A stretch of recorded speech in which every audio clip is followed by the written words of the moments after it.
2025년 3월 25일 화요일 주님 탄생 예고 대축일 제1독서 이사야서의 말씀입니다. 그 무렵 주님께서 아하즈에게 이르셨다. 너는 주 너의 하나님께 너를 위하여 표징을 청하여라.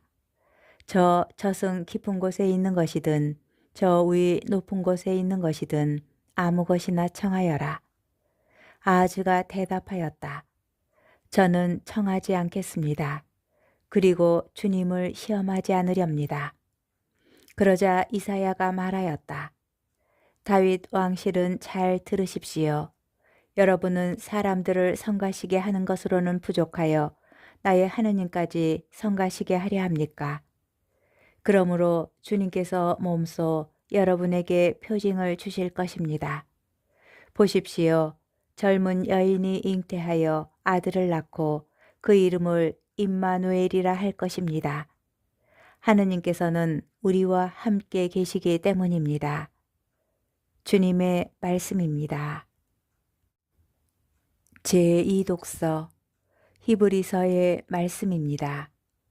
형제 여러분, 황소와 염소의 피가 죄를 없애지 못합니다. 그러한 까닭에 그리스도께서는 세상에 오실 때에 이렇게 말씀하셨습니다. 당신께서는 제물과 예물을 원하지 않으시고 오히려 저에게 몸을 마련해 주셨습니다. 번제물과 속죄제물을 당신께서는 기꺼워하지 않으셨습니다. 그리하여 제가 아뢰었습니다. 보십시오 하느님, 두루마리에 저에 관하여 기록된 대로 저는 당신의 뜻을 이루러 왔습니다. 그리스도께서는 먼저 제물과 예물을 또 번제물과 속죄제물을 당신께서는 원하지도 기꺼워하지도 않으셨습니다. 하고 말씀하시는데 이것들은 율법에 따라 바치는 것입니다. 그 다음에는 보십시오. 저는 당신의 뜻을 이루러 왔습니다. 하고 말씀하십니다. 두 번째 것을 세우시려고 그리스도께서 첫 번째 것을 치우신 것입니다. 이 뜻에 따라 예수 그리스도의 몸이 단 한 번 바쳐짐으로써 우리가 거룩하게 되었습니다. 주님의 말씀입니다. 복음 루카복음 1장 26절에서 38절의 말씀입니다. 그때에 하느님께서는 가브리엘 천사를 갈릴레아 지방 나자렛이라는 고을로 보내시어 다윗 집안의 요셉이라는 사람과 약혼한 처녀를 찾아가게 하셨다.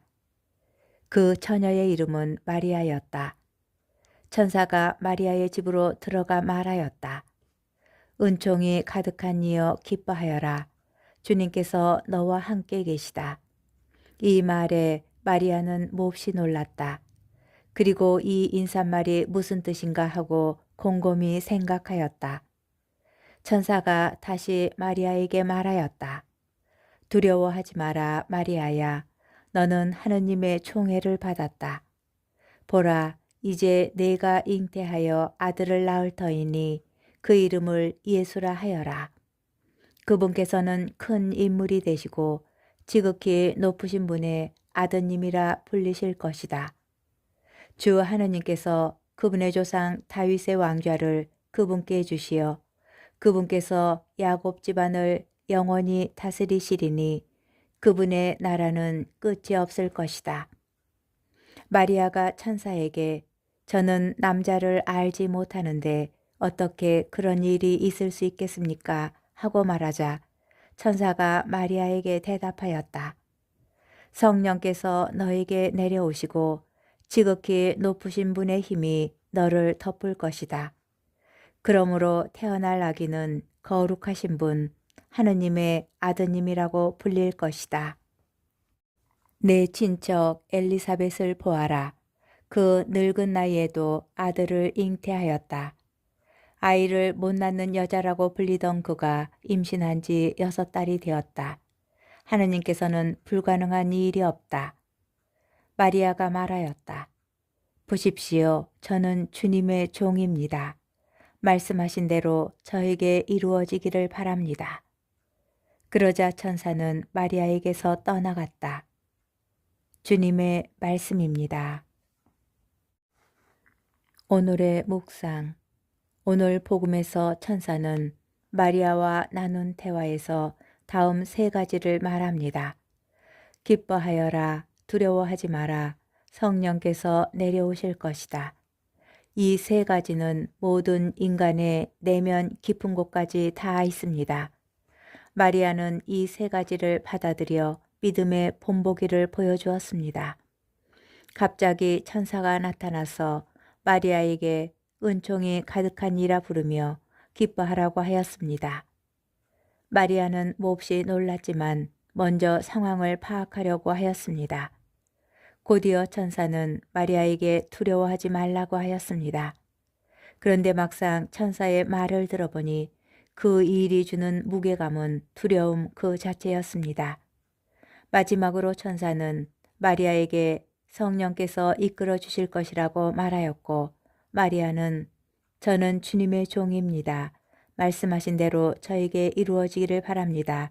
라고 대답하였습니다.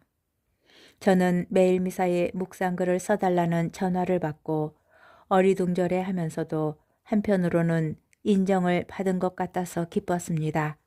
그러나 곧바로 능력도 없는 나를 왜 섭외하려고 할까라는 의문이 들었습니다. 그리고 주로 성서 전공자들이 필진을 맞는다는 이야기를 듣고는 두려움이 몰려왔습니다. 그런데 저는 어차피 하느님께서 하실 겁니다. 그러니 하겠습니다. 라고 대답하였습니다. 어떻게 그러한 대답이 나왔는지 아직도 모르겠습니다.